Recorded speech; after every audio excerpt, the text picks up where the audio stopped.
कार्य कहता है कि तुमने मुझे धन नहीं दिया तो तुम्हारी गर्दन को काट दूंगा पिताजी। फिर पढ़ते रहना मंत्र। जब ऐसी बातें सुनी तो पिताजी को संत के वचन याद आ गए। ठीक है, कहा था महाराज महात्मा जी ने कि क्या देता है तो धर्म होता आधार है, वही बात हो रही। फिर जो है वहां से ठाकुर के लिए निकल पड़े। तब जो है उन्हें गोकर्ण महात्मा के दर्शन जो है काशी इत्यादि क्षेत्रों में हुए। जब पिताजी मिले, पिताजी के चरणों में प्रणाम किया गोकर्ण ने और पूछा, पिताजी आप यहाँ कैसे? बेटा वो जो तुम्हारा भाई धुआकारी है ना, बड़ा दुष्ट है, मुझे चांटा लगाया और कहा कि घर से निकल जाओ, कमाते तो कुछ नहीं हो, फालतू की रोते हो, और चले गया मैं आ गया।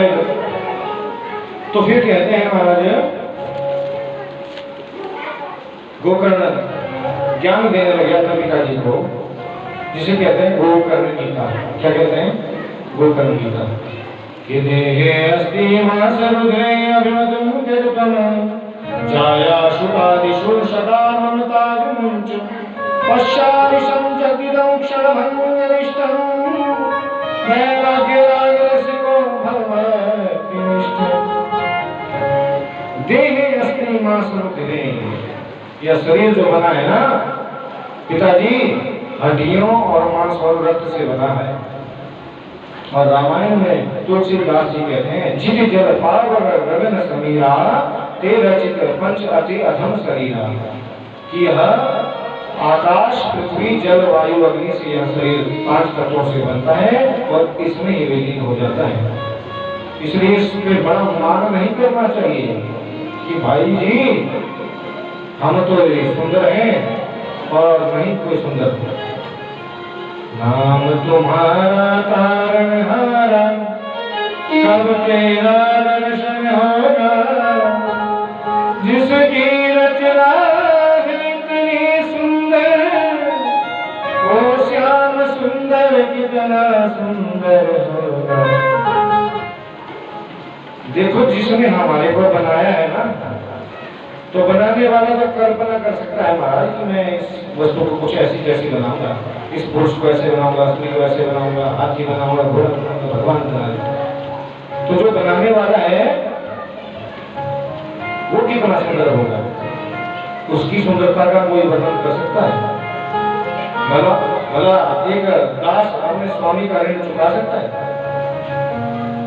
भला नंदी भगवान शिव का ऋण चुका सकता है?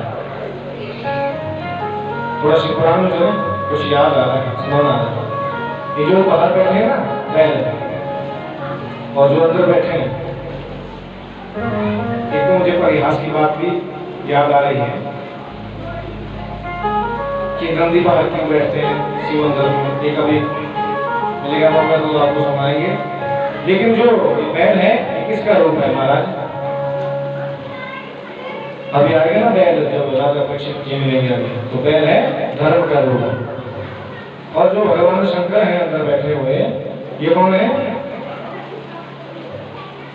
शिव कहते हैं ज्ञान को। कि जब हम धर्म रूपी बैल के सहारे को अर्थात शायद आपकी जो विश्व है ना भगवान शंकर का मंदिर है, इसमें एक व्यक्ति जैसा भी बना होगा, तो वो जो व्यक्ति है वो हम आप सब है, जीवात्मा। अगर हमने धर्म की पहुंच को पकड़ा होगा तो धर्म के ऊपर कौन बैठता है? शिव। तो हमें भगवान के दिव्य ज्ञान की प्राप्ति होगी, जिस ज्ञान को ग्रहण करके हम जो है भगवान के धाम को प्राप्त होंगे। लेकिन धर्म को पकड़ना पड़ेगा पक्का। धारे की धर्म, जो धारण कर लिया जाए, जो धारण करने योग्य भी हो। अब हमने कहा कि जो धारण कर लिया जाए, तो धारण करने को तो महाराज वेदों का कई उल्टा उत्तर दे देते हैं। जैसे अस्पताल बलिंद भेद कि घोड़ों की बलि देनी चाहिए ना, घोड़े जो के लेकिन उसमें कहा अस्पताल बलिंद भेद कि असुर कहते हैं कि कोई के बच्चे को उसकी कोई की बच्चे क्या होती है ना कि घोड़े की गर्भ से काटनी चाहिए।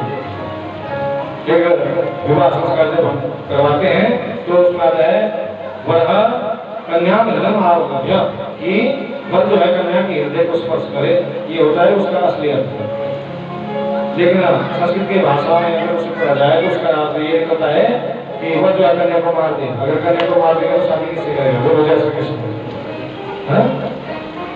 महाराज गोकर्ण जी कह रहे हैं पिताजी से कि यह शरीर देहे अस्थि मांस से बना है पिताजी, और इससे ममता नहीं करनी चाहिए। सुबह में इसके नहाते हैं, धुलाते हैं, ये तो व्यवहारिक कर्म है हमारा, लेकिन इस पर ज्यादा ध्यान नहीं देना महाराज।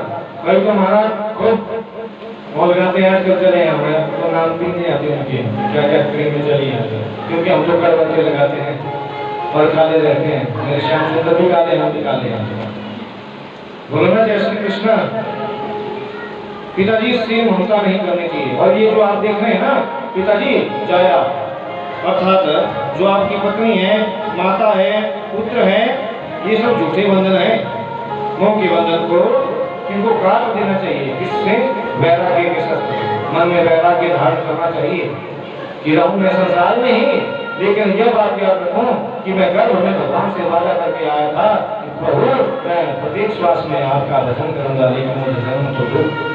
लेकिन जब हम जन्म ले लेते हैं, भगवान की माया हमें ग्रसित कर लेती है, अंदर हमें हाथ उल्टा उल्टा ऐसे जोड़े होते हैं, प्रभु प्रत्येक श्वास में आपका ही भजन करूंगा, मुझे नरक से बाहर निकालूंगा। लेकिन जब हम जन्मते हैं जब जगत में, तो भगवान को भूल जाते हैं, जगन्नाथ को भूल जाते हैं, और जगत की माया हमें पकड़ लेती है। और हम ही उस शिशु को, उस बालक को, उस बालिका को जो है माया में बांधते हैं। कैसे?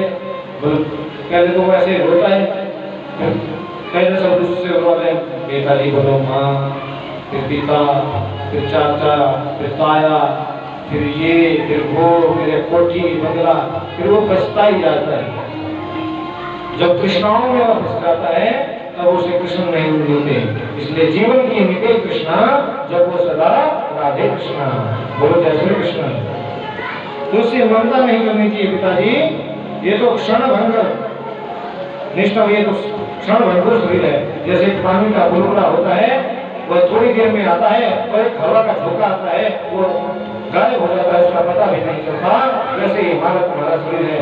ये श्वास श्वास पे कृष्ण भजन, वृथा श्वास न खोए, ना जाने इस श्वास में की यावन हो न हो।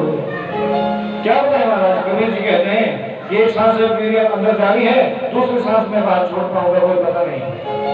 लेकिन सुनेंगे 3 घंटा का बात, जैसे घी का प्रसाद खाएंगे, घर में जाएंगे, ऐसे बड़े जी हमको बोलो जय श्री कृष्ण। लेकिन महाराज ये कथा हरि की है, मैं आपको हरि की कथा सुनाने आया हूँ, अपनी कथा नहीं। ना ये वाणी मेरी है, ना बुद्धि मेरी है, ना ये कथा मेरी है।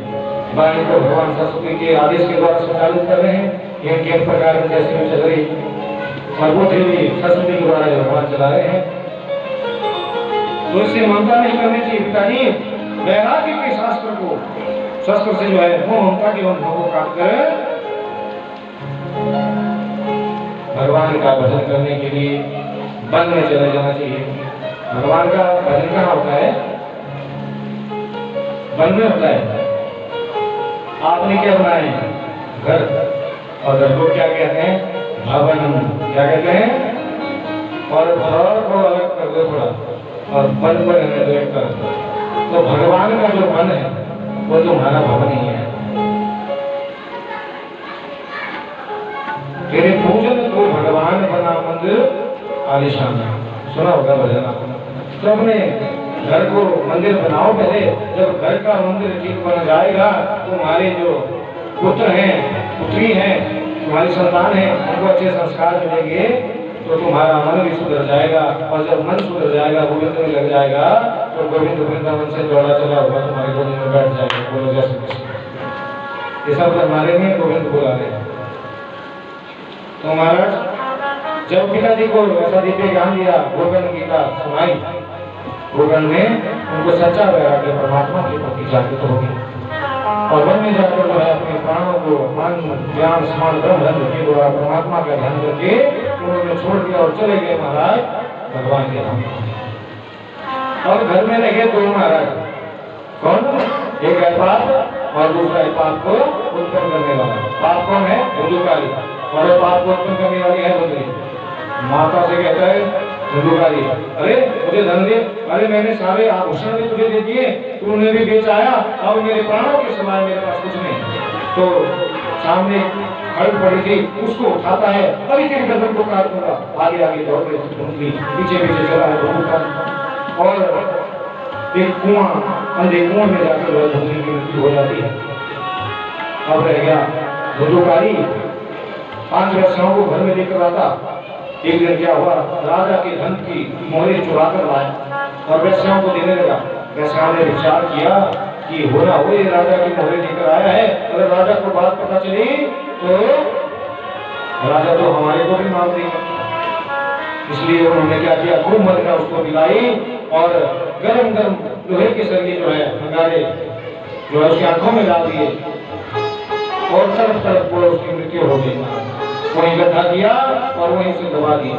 जब गोकर्ण महात्मा को तुम्हें पता चला कि मेरे सारे निजन मारे गए हैं, तो उन्हें गया श्राद्ध इत्यादि किया, लेकिन गया श्राद्ध से किसकी मुक्ति नहीं हुई? माता पिता की मुक्ति तो हो गई, लेकिन धुंधुकारी इतना बड़ा पापी था, महापापी था, उसकी मृत्यु, उसकी मुक्ति नहीं मिली। गोकर्ण जी काशी से घर में पहुंचे और रात्रि में शयन कर रहे थे, तो वह प्रेत आया और गोकर्ण जी की छाती के ऊपर विराजमान हो गया और कहता है, पहले तो कई प्रकार की चेष्टाएं प्रेत करने लगा। कभी गिरड़ की आवाज निकालता, कभी कौवे की आवाज निकालता। गोकर्ण महात्मा ने गायत्री मंत्र पढ़ा मारा और कहा कि तू कौन है, हमें प्रत्यक्ष रूप में आ जा। तो छाती के ऊपर बैठकर बोलता है,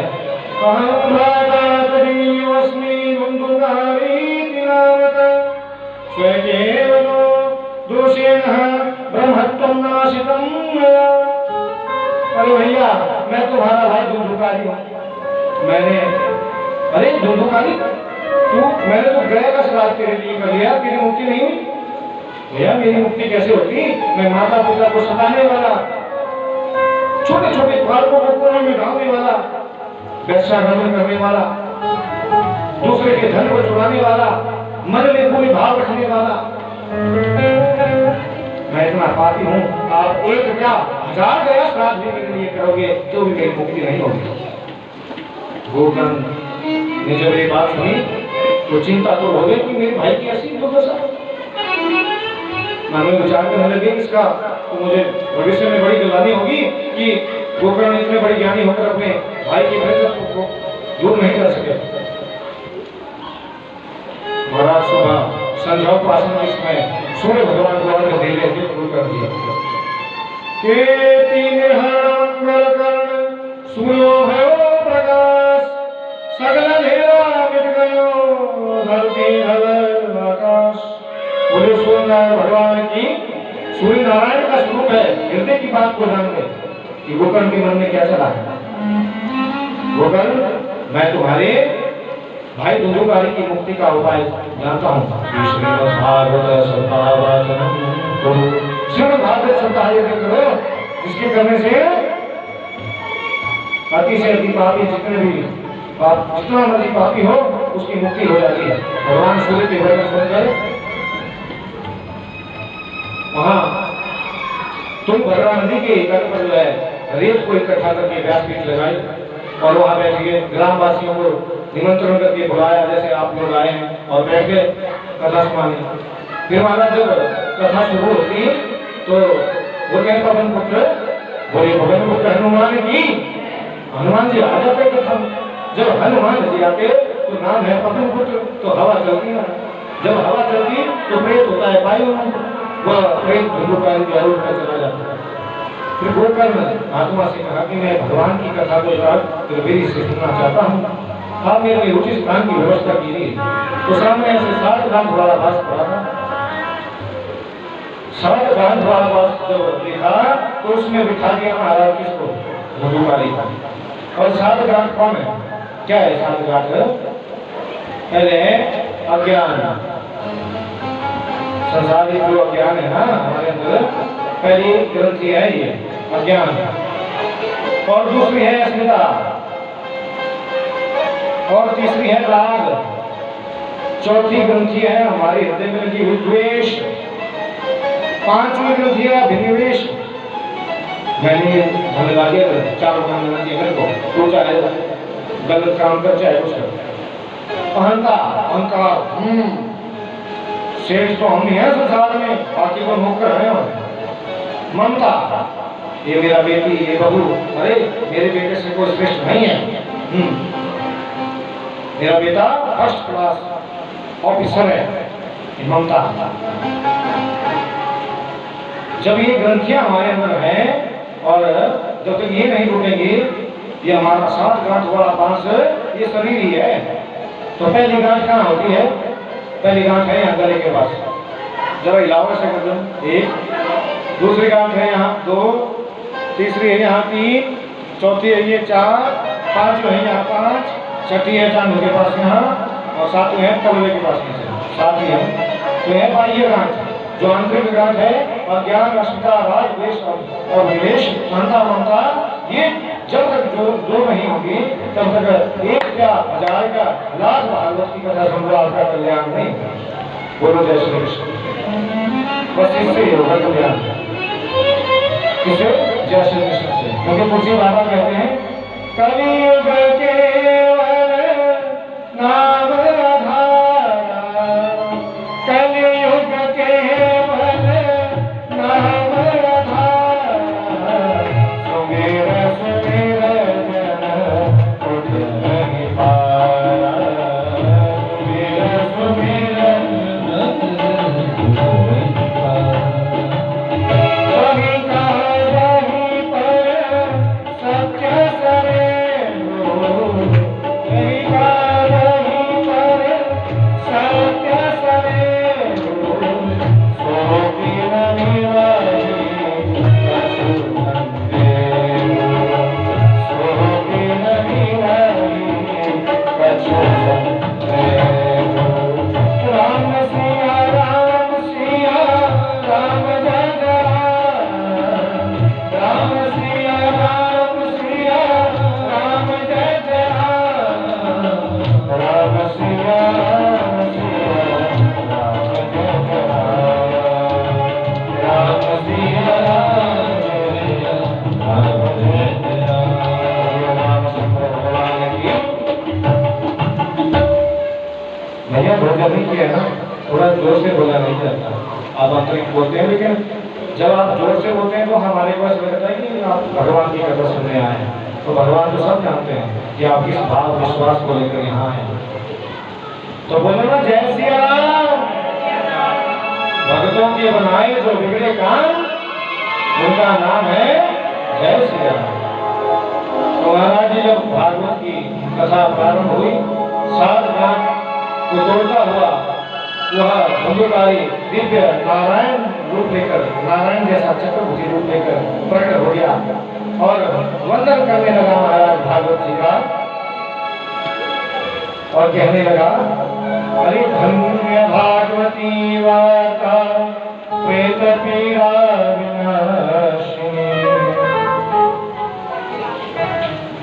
अरे धन्य है ये भागवत की कथा जो पापी से पापी मानव को पार करने वाली है।